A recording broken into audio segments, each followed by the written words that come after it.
Hello, and welcome to Horns of Dilemma, the podcast of the Texas National Security Review, TNSR. I'm Doyle Hodges, executive editor of TNSR. Henry Ford famously declared once that, quote, history is bunk. And yet, when policymakers are faced with a challenging or unknown situation, they are likely to turn to historical examples to seek guidance as to how it is that they might respond. In this episode of Horns of Dilemma, the chair of the Texas National Security Review editorial board, Frank Gavin, discusses the applications and uses of history in the making of policy, as well as in political science scholarship and history scholarship. Gavin's discussion is wide-ranging, covering things from the 14th century all the way through nuclear weapons policy.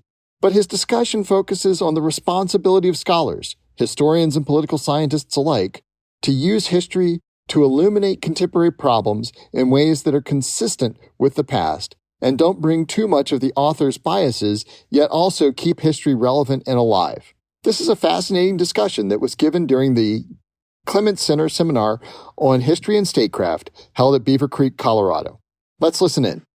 There's two basic premises of the book. The first is, as I said, that history is an important contribution to make to understanding, assessing, evaluating, and implementing statecraft and strategy.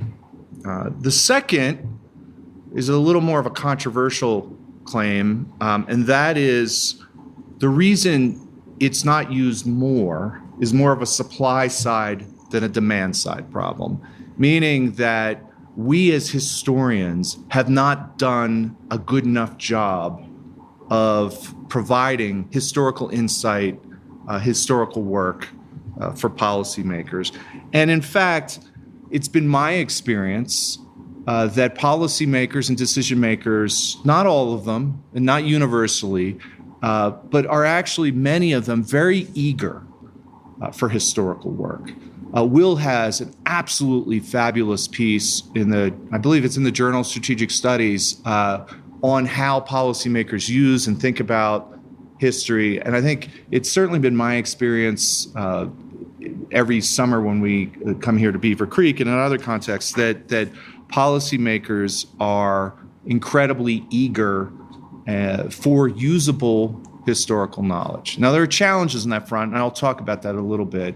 But before I do that, I'm going to get a little personal here, a little biographical, and talk about why I ended up sort of pursuing the path that I did, why I decided to pursue history as a discipline to understand the world of foreign policy and international relations, and to sort of talk a little bit about why I thought being exposed and learning about history could help provide some insight. And there's sort of three events that stick out for me that drove this path.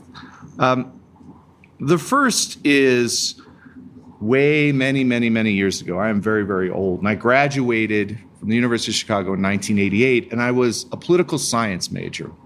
And I was a research assistant for John Mearsheimer on his Little Heart book. He wrote this history. Few people remember it. I actually think it's his best book.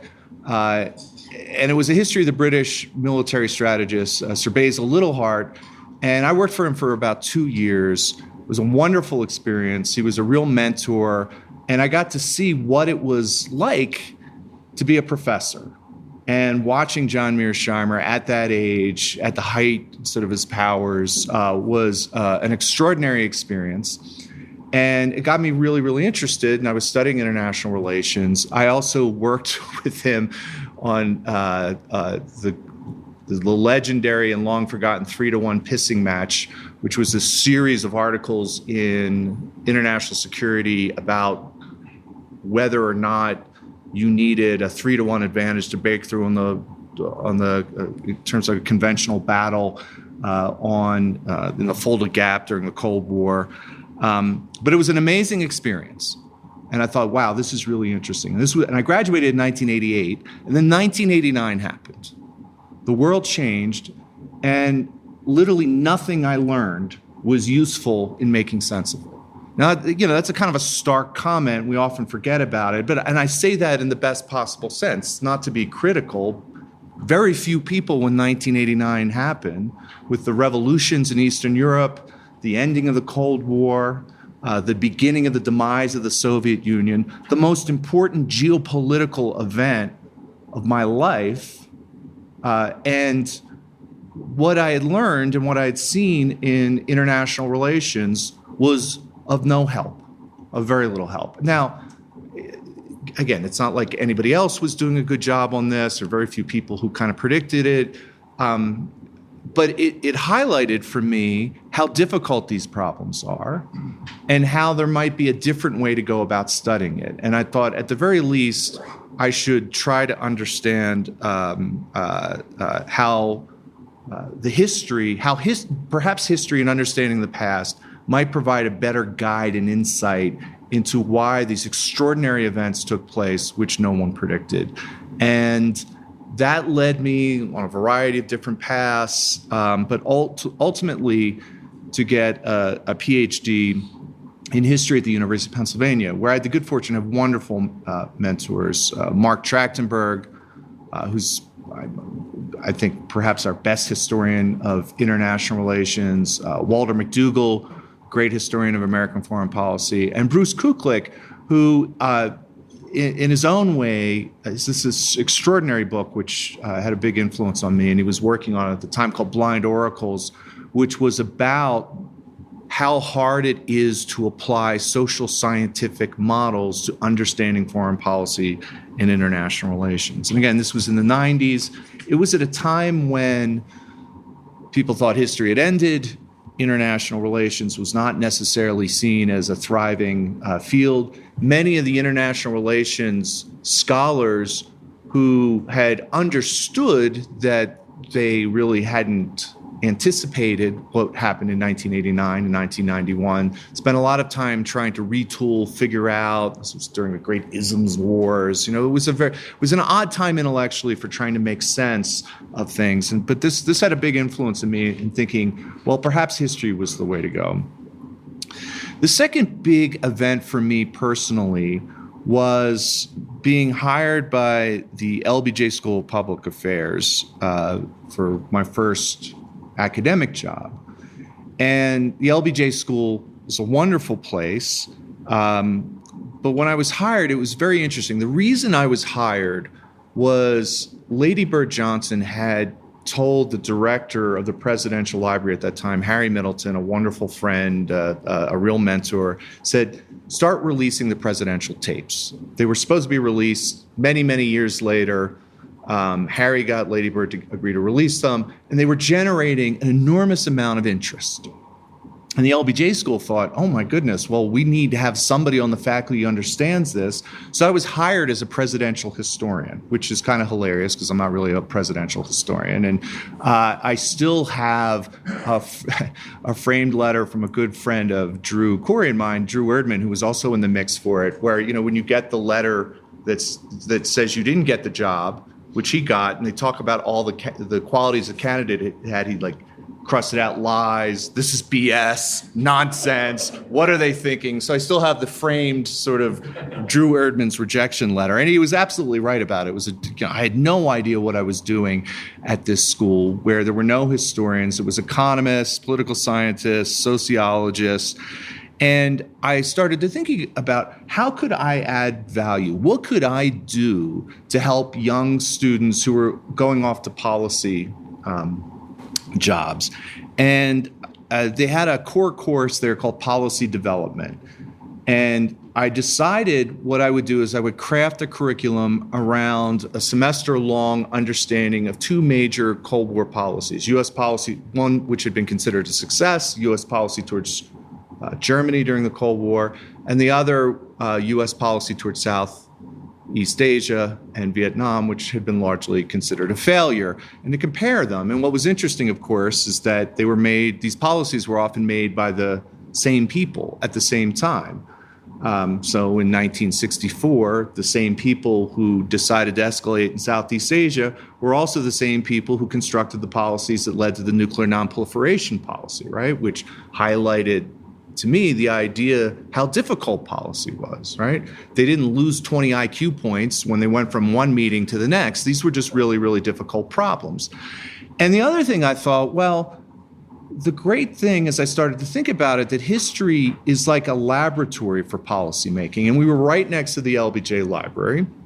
And so I decided, I had taken the summer before this wonderful Center for Strategic Education program that Elliot Cohen ran, which was to help young faculty teach strategic studies. And he had done a Vietnam escalation simulation.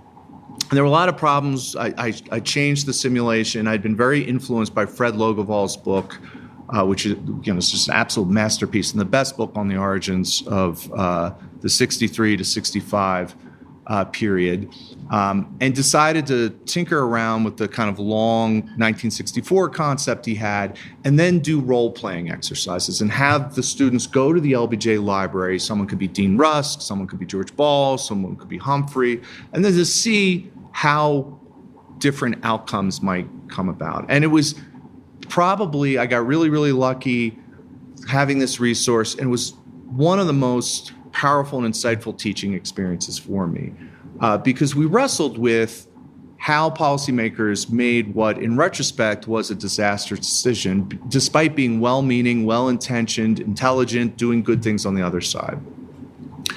And as I was doing this I first taught it in the fall of 2000, and I would teach it every semester. And in the spring of 2001, I was looking over my notes recently, and I had at the top of them, well, at least we never have to worry about this again, right?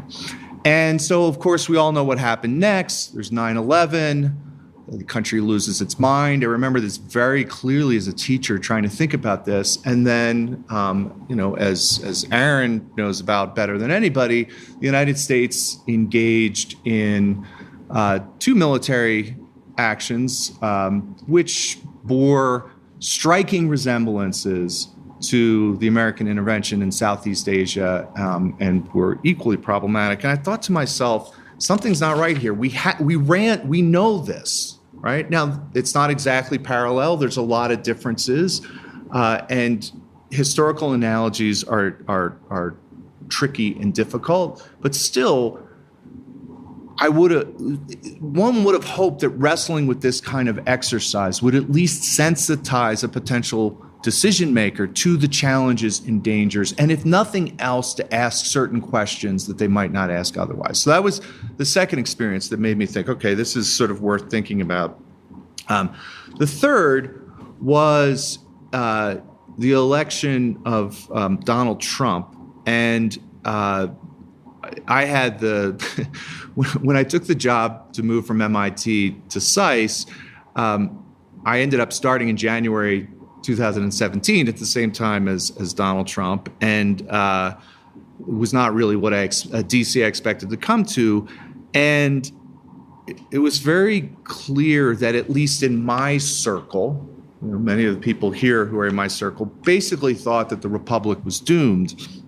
And there was an evening, Ryan was there, where I was asked to give a lecture, the Alvin Bernstein lecture at SAIS. It was 2 days after the election.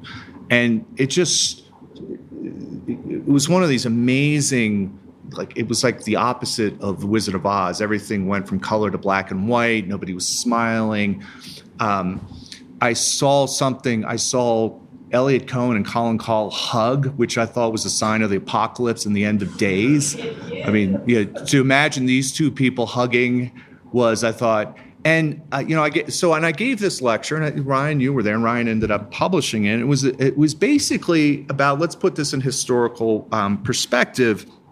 The United States had survived Harding, Chester Arthur, even James Buchanan. It actually thrived under Andrew Jackson, who was actually a more competent version of Trump. We had survived a civil war, world war, global depression. And I detested Trump, but I thought that there was a lack of sort of historical lens on how to sort of make sense of this. And in fact, seeing Tanvi and Ryan here reminds me of that wonderful podcast we did, which Ryan had told me, at least until recently, had been the most listened to podcast on War on the Rocks, where Ryan, Tanvi, Jim Steinberg, and I were out having many adult beverages prior to doing a podcast. We're maybe overserved, and we had no idea what we were going to talk about. And Jim Steinberg just said, let's talk about the blob and defending the blob. And we ended up doing this podcast basically saying how everything was going to be okay. And I ended up getting a bunch of emails from people saying, yeah, I was about to jump out the building, and then I listened to your what you said, and I feel better. I'm like, I don't remember what I said. I was totally inebriated, right? And I think until recently was the most listened to podcast. But anyway, this experience made me realize that there were a historical perspective on the events that are happening around you could be very, very valuable. Now, there are challenges. And I want to talk a little bit about those challenges. And these are the challenges I'm trying to wrestle with in the book, about how to make history usable, for lack of a better term. The first thing is that history has an identity crisis. It doesn't know if it's a humanities or a social science. When I was an undergraduate at University of Chicago, even though I was a political science major, history was both. Chicago was divided up into 4 schools: the School of Physical Sciences, Biological Sciences, Social Sciences, and Humanities. And they had a different set of requirements. And history was the only major that you could take either in the School of Humanities or the School of Social Sciences. And the only difference being that if you took it in the humanities, you had to take a second language. And if you took it in the social sciences, you took statistics for one of those, right? But to me, it always reflected the fact that history doesn't know where it sits. And you can think about this comparing Jacques Barzun, one of our most amazing cultural historians, who was at Columbia for years, and then interestingly and strangely retired to San Antonio and spent like the last 30, lived to be about 104. But always thought this idea of history as a social science just crazy, right? History is sort of closer to the arts, closer to the humanities, versus someone like E.H. Carr, who certainly saw history as at the core of social sciences. And so right off the bat, if you were to ask a historian, no political scientist has this problem. No economist has this problem. But a historian starts off right off the bat saying, I don't know if what I am practicing is part of the humanities or part of the social sciences. And I'm not even sure what that means. So that's something that has to be surfaced. There's other disadvantages. And the best way I can show that is by comparing it with the discipline I know best, which is political science. My best friends are political scientists, as one would say. But I was in a political science department. I'm far more welcome, actually, in political science departments and history departments for reasons I'll get into momentarily. But there's big differences in what the core epistemology is. Right? When you think about, and this is a bit of an exaggeration, but if you ask yourself, what are the core beliefs epistemologically of a political scientist? There's a few. First, they want your claims to be falsifiable, and that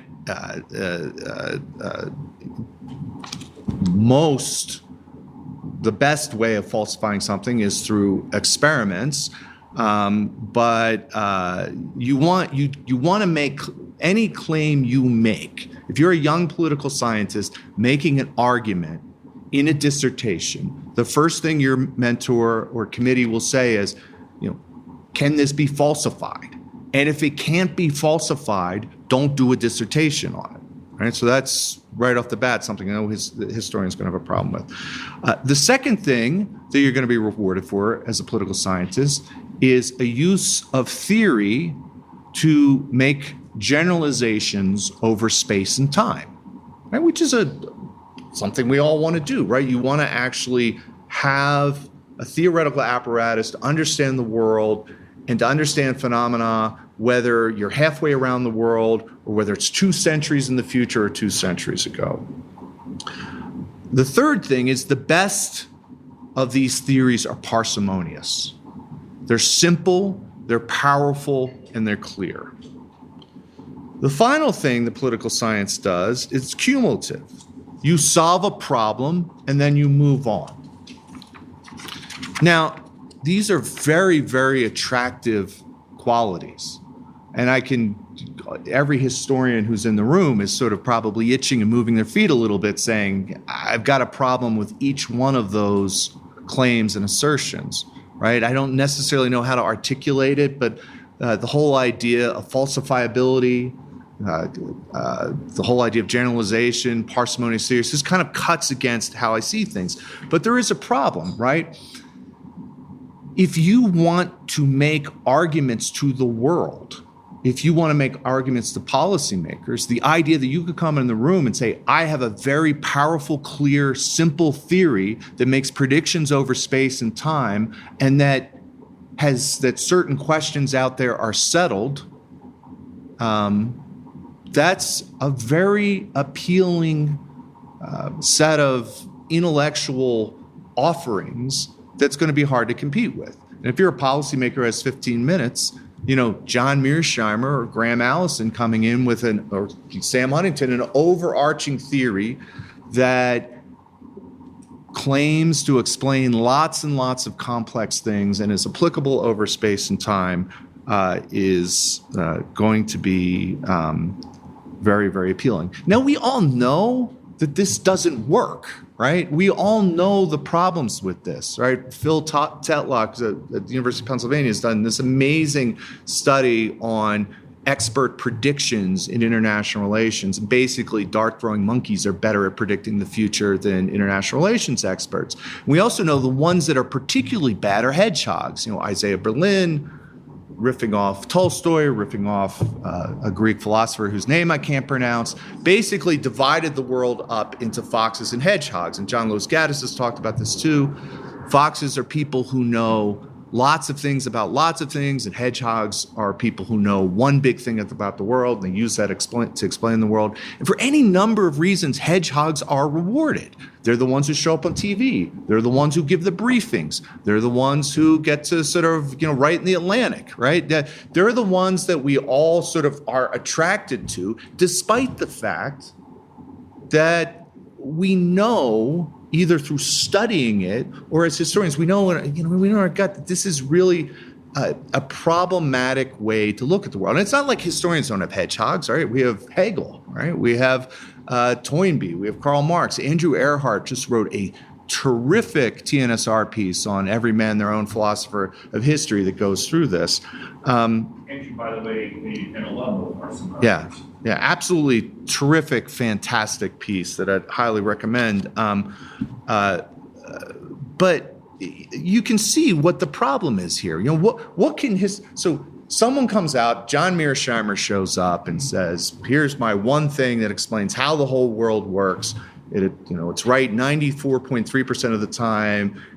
It's right in Zaire. It's right in the 14th century. We've settled questions on how war and the international system works. How do you sort of compete with that? And historians come around and say, well, we have to worry about context, uncertainty. It's complicated. We don't really believe in independent variables. Like the whole premise of social science is that you can take out a variable and have an independent variable and study it. Historians don't believe you can do that, right? And you're like, I don't really know what's an independent variable. Everything's connected to everything else. Everything's complicated.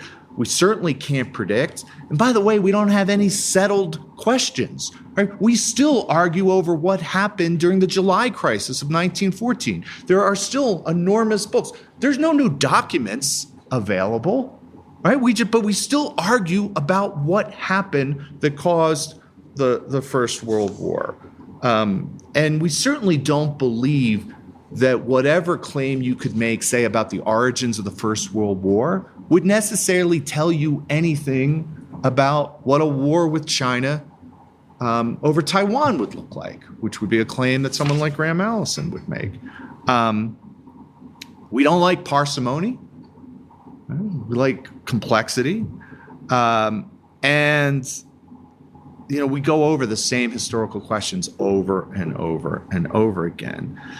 This is not really the most compelling argument or temperament to go into a policymaker who's facing complex decisions and say, after Mearsheimer or Graham Allison or somebody has given their 15-minute presentation telling everything that you're doing, you're saying, well, it's more complicated. It could be this, it could be that. I'm uncertain. I don't know. There's this sort of, maybe the War of Jenkins' Ear will tell you something. It's not,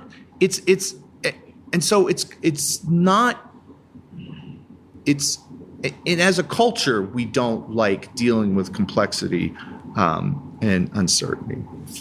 There's another problem as well, and this is one we talk about a little bit less, but it's something I think might even be more pernicious.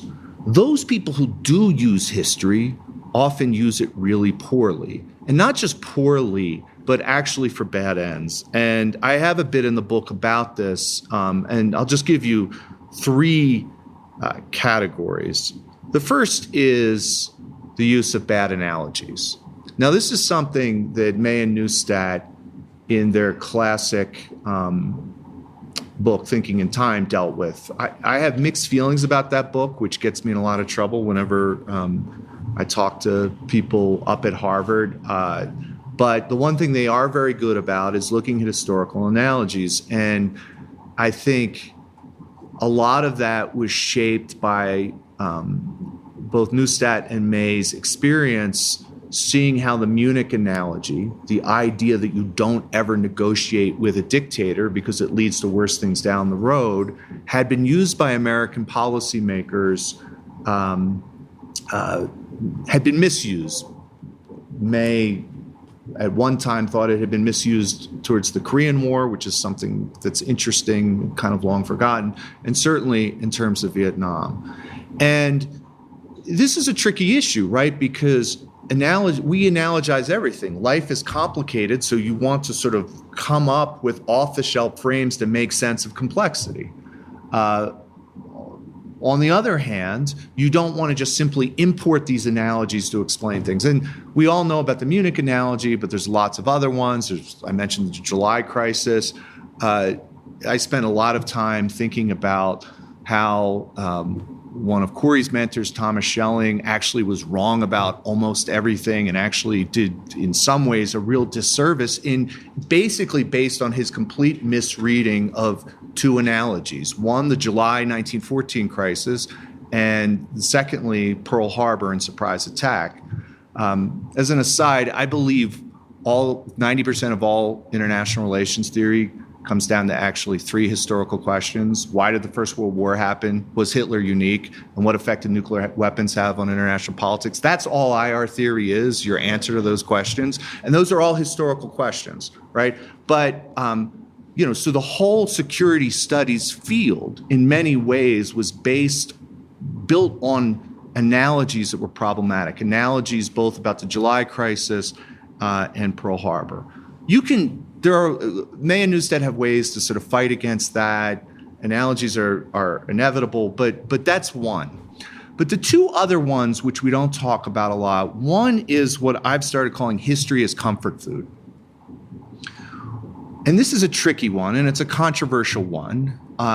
And I am someone who's a big fan of historical revisionism.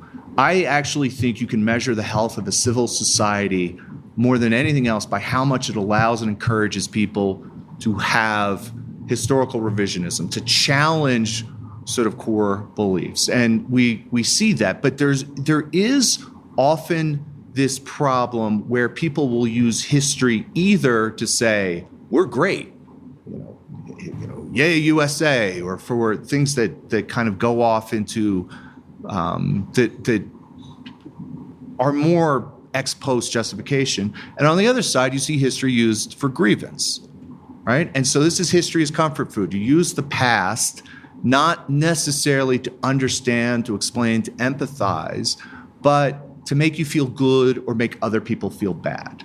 And by the way, this is one where the historical discipline does a really bad job of policing itself, because there are all sorts of pitfalls here, right? And there's this great book by Peter Novick, This Noble Dream, that talks about how historians, given my earlier conversation about whether we're a social science or humanities, struggle with this objectivity question. It's impossible to be fully objective. That's why we're not a science. On the other hand, you have to always be mindful of various perspectives. How do other people see these things, right? And this is common sense, right? This is very clear. Jim Steinberg will be talking in a couple days, has this terrific article about, again, in TNSR, the world's greatest journal, about how history is taught and understood in different countries in East Asia. Now, if you're a policymaker, you don't have to accept China's version of history, but you damn well better understand it if you want to actually have an effective policy. So this challenge of history as comfort food. But that brings to the third, history being weaponized. And it's never a good thing when dictators are writing history articles. Like Putin spent a good part of the last couple of years writing history articles, right? And as far as I can tell, actually not having them, not like Xi, who obviously other people are writing for him. I get the sense Putin's actually writing them, like getting archival stuff. Phil actually responded to one. We're going to hear from Phil Zelko in a couple of days about things like the Molotov-Ribbentrop Pact, about sort of World War II, about, he's become obviously very interested in the historical debates over NATO expansion. And this is where it gets really dangerous, where history can be weaponized. And it's happened in the United States, it's happened elsewhere. And so, this is another problem with history in that not only, on the one hand, it doesn't provide you any clear answers and it's kind of wishy-washy. On the other hand, when it is used, it's used for all of these difficult, it's used for all these unfortunate bad purposes. So on the one hand, it's complicated, messy, doesn't give you answers, it's all it depends. And on the other hand, its use can be more harmful than helpful. So that's a big challenge, right? So how do you avoid those problems? It's another problem. I'm going to be careful about how I talk about it here. I am of the belief that the history discipline is in its own self-created crisis. I talked about this a couple of years ago, and Bob Zellick yelled at me. He's like, "Why are you telling all these young people that this is so bad?" And I'm like, "Fair enough, Bob, fair enough." But and I don't want to spend a lot of time. Bob back this year, by the way, to yell at Frank some more. It's scheduled. The good news is Bob. The good news is, he can deputize Corey to yell at me. But Bob had a point, and there is a separate issue about history as an undertaking, history as a way to view and make sense of the world, what I call thinking historically or historical sensibility, and then the organizations and entities and communities, particularly in the United States, who are charged with being responsible for the academic prestige or the gatekeeping, for lack of a better term. And there's a whole conversation to be had about disciplines in the academy, and whether they're helpful and whether they're harmful, whether, particularly for young people, I think it's worth thinking about whether universities and disciplines will look the same when you get to be my age as they do now. One of the things that history does that's actually really wonderful is you historicize everything, including disciplines. This always freaks political scientists out, right? And being at Johns Hopkins, in the 1870s and 1880s was really when the German model of PhD disciplines, the kind of social scientific model, started to take root. Before that, if you were at Harvard or Yale, you studied butterflies, wrote poetry, and then maybe, translated a Bible verse into Greek every once in a while. But you were like a gentleman, right? And so in the late 19th and gentleman, right? A white Episcopalian gentleman. But this idea of social sciences in the kind of German model really has a history, and you get the development of economics, sociology, anthropology, political science, and history as a social science, places like Hopkins, Columbia, University of Chicago. And it's a model that's been around now for 150 years, and I think arguably is at the very least in need of some updating and some fine-tuning. One of the nice things about spending some time at MIT is I got to spend some time with nuclear scientists and engineers, and the way disciplines evolve and change in the sciences and engineering is much, much different. It's more problem-driven. If you're in the nuclear science and engineering program, there's no discipline. Sometimes there's a material science person, a computational science person, a physics person. What they have is a set of problems, and they find the smartest people to solve those problems. And if there's a new problem, you invent a new discipline, right? So Paul Doty, one of the great arms controllers, more or less invented biochemistry. There used to be biology, and then there was chemistry, and then he put them together. And you see there's this very fruitful generation of new ways of organizing knowledge around different problem sets that scientists and engineers have done a really good job with. Social scientists have failed utterly to do, which is, I don't really know why. And again, this is one where history has advantages and disadvantages.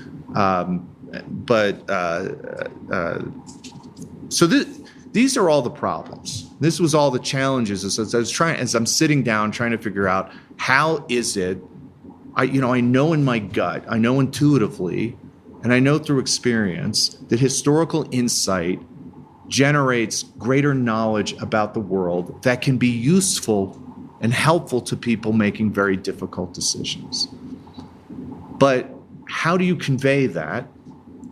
And how do you present kind of that epistemology to somebody without also, by the way, and this is another thing I've struggled with in the book, and that's one of the points of the chapter I gave you, not preferencing certain interpretations or views of the world. One of the benefits of history, and I really believe this is my point about revisionism, is that it's actually not settling questions. It's coming at different questions in a variety of different ways, people having different interpretations, different understandings of things, emphasizing different actors, emphasizing different phenomena.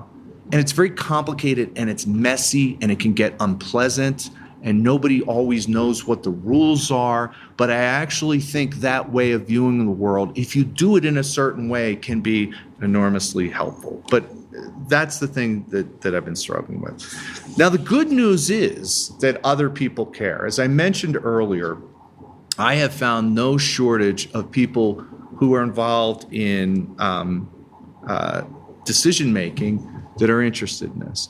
Also, in terms of the academic world, even though history departments don't necessarily love what I do, and we can have a conversation about that, other academic institutions have. At SAIS, at the Kissinger Center, next to, we probably are rivals with the Clements Center for having the best diplomatic history department out there, with Hal Brands and Mary Sorority and Sergei Rodchenko. And it's valued by the students, and it's valued by the larger DC community. And you've seen, I think, in the last 10 years, through things like the extraordinary stuff that Will is doing. Some of the exercises, I have a project that I run with Jim Steinberg called the International Policy Scholars Consortium and Network. Some of you participated in it. There's some cross-fertilization about helping graduate students think about how to navigate the policy world. And a lot of that involves an understanding of history. And of course, you're going to do Phil's wonderful 1898 McKinley exercise. Phil has a whole bunch of these really powerful, important historical exercises. He has one on the Suez Crisis, which I really particularly like because it's 6 different capitals over 3 different time periods and looking at the history. But you get a sense of one of these things that we often forget, how decision makers face complexity and radical uncertainty ex ante, without knowing the outcomes. We go back and look and say, oh, well, things turned out as they should have. But at the time, people didn't people didn't know what was going to happen. So again, how to write about this stuff. I struggled with this quite a bit. There's a couple very good books on this. I mentioned the May and Neustadt book, May's Lessons of the Past, which I actually like better and is a curious book. Even historians are the product of history, and that book, written as the Vietnam War is ending disastrously, has this very mid-'70s feel to it, which I think it's almost like a historical document. John Lewis Gaddis's Landscape of History, which I think is a great book, and of course E.H. Carr's What is History? So in the book, I try to explain what it is historians do. I try to talk about some of the pitfalls, and I try to highlight where historians can at times provide value. In the chapter you had, there's another chapter where I have what I call a historical checklist. There's all this famous research that's done on both in flying airplanes and in operating rooms, that if you want to improve outcomes flying, they call it the checklist. There's 5, 7, 10 things you go through and check to make sure everything's okay. It's the same in emergency rooms. And these checklists aren't how to perform the surgery or how to fly the plane. It's just questions to ask to make sure you fly the plane more safely and operate better. And if you look at this, the outcomes improve enormously. And I have a checklist of 10 things that I'm still working on, about questions to ask, things to think about, that as you're making a decision, they don't necessarily shape how you'd make the decision, but they're important questions to ask, to think about, to make sure that you don't make disastrous mistakes. But the chapter you have, which is a really admittedly weird chapter, was me thinking about how in the Washington environment, with the supposed return of great power political rivalry, both with Russia's invasion of Ukraine and China's more aggressive behavior, how we were potentially in a new Cold War, or if not in a Cold War, there were lessons that could be learned from the Cold War. And my colleague Hal Brands has written a brilliant book trying to mine some of these lessons. And instead of asking, as May and Neustadt does, is that analogy correct? Does what's happening today look like the past? What I wanted to do in that chapter was to say, we actually don't know what happened in the past. And by interrogating and asking 5 basic questions about the Cold War and highlighting how difficult it is to answer them, while that makes things messy, it could have move away from the dangers of the sort of stylized analogies we have of the past. And, simple questions like, when did the Cold War begin and end? You would think that would be a simple thing to ask. And as I try to highlight in the chapter, there's a variety of ways you can go back. One of our best Cold War historians, Arnie Wested, has a beginning in the late 19th century. Right? Mel Leffler and David Engerman have it beginning in 1917. Mark Trachtenberg, my advisor, would argue that it really begins in 1949. When does it end? You would think this would not be complicated, but recently we have had Steve Kotkin, perhaps our best biographer of Stalin, one of our amazing historian of Russia, who said it never ended. Or Adam Tooze, another terrific historian, who says it ended in Europe, but it never ended in Asia. Now, I am not here to argue one of those or the others, but I actually think making those kind of arguments and coming to terms with them and wrestling with them is really important. There's other questions. What caused the Cold War? And one of the interesting things when you go through that exercise is you realize that when you look at things, when the debate first began, people would say, who is to blame for the Cold War? And you very quickly realize that the word blame is not very helpful to having a good debate about causes. Why did the Cold War end? There's a really good Mark Kramer Journal Cold War Studies article that goes through some of the recent books on this. Vlad Zubak's amazing book, which I'd highly recommend, biographies of Gorbachev by Taubman and Archie Brown, some other stuff, And when you go through that, one of the things you realize is that you would think that many of the causes you would identify for the cause of the Cold War, if you're a social scientist, you would expect the Cold War would end because that variable that you had identified as causing it had changed it. And it doesn't take very long to realize people aren't very consistent about this, right? One of my, how did the Cold War interact with other global forces?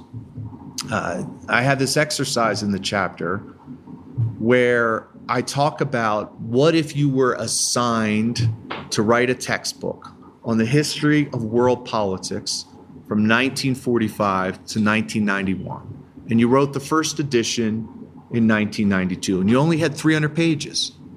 You couldn't go above that. How would you divide it up? And in 1992, probably 280 pages would be about the Cold War, largely focused on Europe. And then imagine you had to revise it 10 years later, after the attacks of 9/11 and wars in the Middle East. You might want to know a little more about the Middle East. You might see China's rising. 2012, you might have something about the origins of globalization in the 1970s. 2022, you'd realize that China was a big problem. You want to understand more about China. The point being that we don't like to admit it, but our interest in history is very much shaped about what we care about today. And even if you have, and I had an argument with Fred Logevall, said, I wouldn't have changed my textbook one bit, which I find completely not credible. But you can imagine going through that exercise, asking yourself what mattered. You can also think of this from a perspective, right? If you're writing this textbook for students in New Delhi or Lagos or Seoul, you're going to care about different things. And that history is still the same, but you're going to manage and think about this. And there were a lot of things that happened in the post-war period. Our good friend Mark Lawrence has written brilliantly about decolonization. Arguably, decolonization in the post-45 period affected far more people than the Cold War. One of the things as I started looking into the history of the nuclear age is I realized that we used to think of the history of the Cold War and the history of nuclear weapons as the same, and they have distinct histories. And then the final question I asked, which is one of sort of my favorite and really drives policymakers nuts, but is to ask how much of the world around us is a policy story, right? When we think about outcomes we care about, you think about the last 50 years and the telecommunications revolution or the rights revolution or changes in demographics, how we organize family, how we think about gender, how we think about any number of categories, which has almost nothing to do with what happens in the Situation Room, but probably, the history of Apple Computer probably has more to do with the world that we live in than sort of what the Carter administration's NSC was doing, right? So the point of that chapter was to make things really messy, but not this is the thing that I think is the greatest difficulty. The point, because, I have a policymaker in the chapter says, I'm not interested in a graduate seminar. I don't really care about the origins of the Cold War. But what you do care about is causality and agency. And wrestling with these debates forces you to think about what you believe matters in the world, what historical forces shape the outcomes you care about, and what individuals, organizations, historical forces, and time horizons matter. And until you wrestle with those questions, it strikes me as very hard to make good policy decisions. Because when you make policy is about you have problem A, you apply treatment B with the hope that you have outcome C. Now we know it's much more complicated than that, and we all have ideas about how that process works. But history provides this great insight into how to think about that process and to maybe challenge where we think about it in ways that are overly simplified. And again, one of the real challenges, and I've had this challenge in writing this book, is that you don't want to go to a policymaker and say everything matters. Nor do you want to be nihilistic and say nothing matters. Nor do you want to paralyze a historian. You can develop a sense of being overwhelmed by the past where you're frozen because you can't tell what matters. It all matters. None of it matters. And to not make a decision is to make a decision. And all of these decisions, most of them are, as the namesake of my center likes to say, 51-49 decisions, right? You can have the best process in the world and the decision can come out poorly. You can have a terrible process and luck into a good thing. To not decide is to decide, and you do need to make a decision. And there's a whole variety of ways of thinking about this. So that is kind of the wrestling match. History makes everything more complicated. It makes everything more difficult. It makes everything more messy. And you have to be aware of that. And to not be aware of that and not to recognize that will lead you into trouble. But then you need to pull back and say, okay, what do I do? How do I pull back from that and make better decisions, facing radical uncertainty about the future, facing complexity, knowing that most of what people say on the sidelines is going to be the kind of retrospective outcome bias where, Monday morning quarterbacking. And that you're not going to be able to make simple and easy predictions. So there's a lot going on, and that's why I'm grateful to you for indulging, for those of you who actually dived into the 18,000 words, and for indulging this. Thank you for listening to this episode of Horns of a Dilemma, and please don't forget to visit our website at tnsr.org.